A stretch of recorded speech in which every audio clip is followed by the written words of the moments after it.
So Evergrande is China's second biggest property company, housing and department and wealth management, and rebuilding the world's biggest football stadium.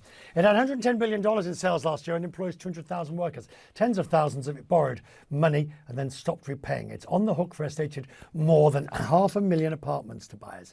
Shares have lost 80% of their value so far to date. Dexter Roberts is the author of The Myth of Chinese Capitalism and the former China bureau chief for Bloomberg Businessweek. Dexter, you and I have been around. Let's just be charitable and say a year or two, and therefore one always takes it with a pinch of salt when there's a busy day like today. Is this froth off the top, or is this something more serious?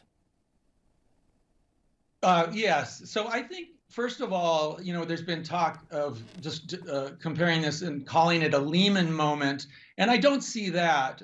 We have to keep in mind that the Chinese government has a very firm hand over the financial sector, and they will continue to exercise that firm control.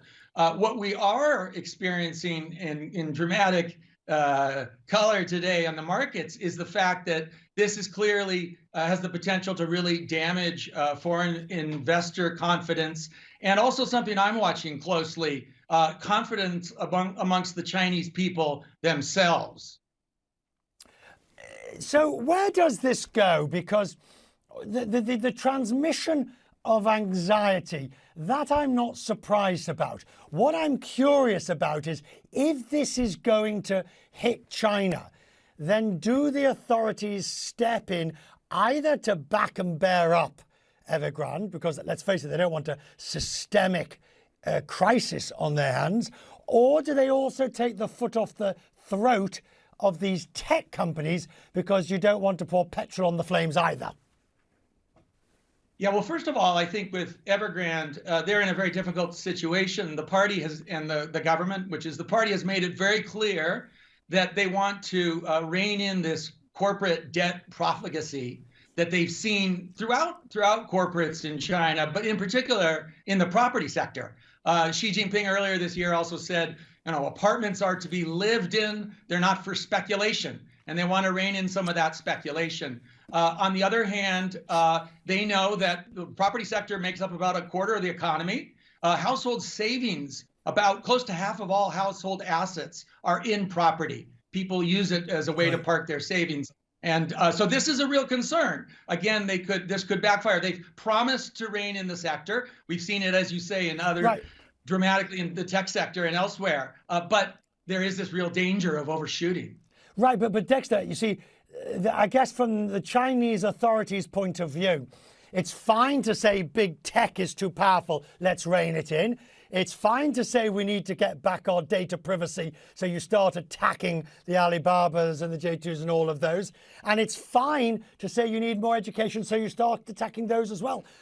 But if you then suddenly get a major property crisis that could be systemically dangerous to your economy, do you rethink?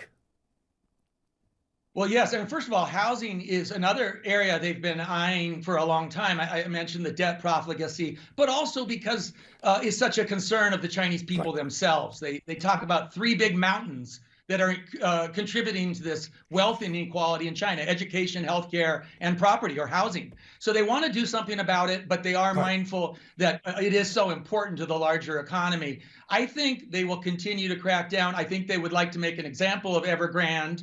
It's also a very political move, as has been the crackdown on the private enterprises and the tech sector. It's telling the Chinese people, we care about you. We also are unhappy that some people have become so wealthy in this economy while you, the average Chinese, is not doing so well. So they want to send that message out. But absolutely, there's a real danger of overshooting, as I said here. Right. Finally, I guess one of the beauties and virtues of being in Missoula, Montana, is that you do sort of see things with a certain perspective that you don't get from being stuck in Wall Street, so to speak. Do you see the US as being? Do you see this as a storm in a teacup for the international markets, or is it more serious? I think we're seeing a little bit of a storm in a teacup today, But I want to point out that I think that this continuing crackdown, this crackdown on entrepreneurs, on the tech sector, now on real estate, I think this is going to continue. Xi Jinping has made it very clear that he has much more. He wants politics injected into the economy. He has these ideological concerns about reducing wealth inequality. So we're going to see more of this. Perhaps a storm in a teacup today, but more storms ahead. Dexter, we'll talk more as we find out exactly what Xi is up to and how far it goes. Thank you.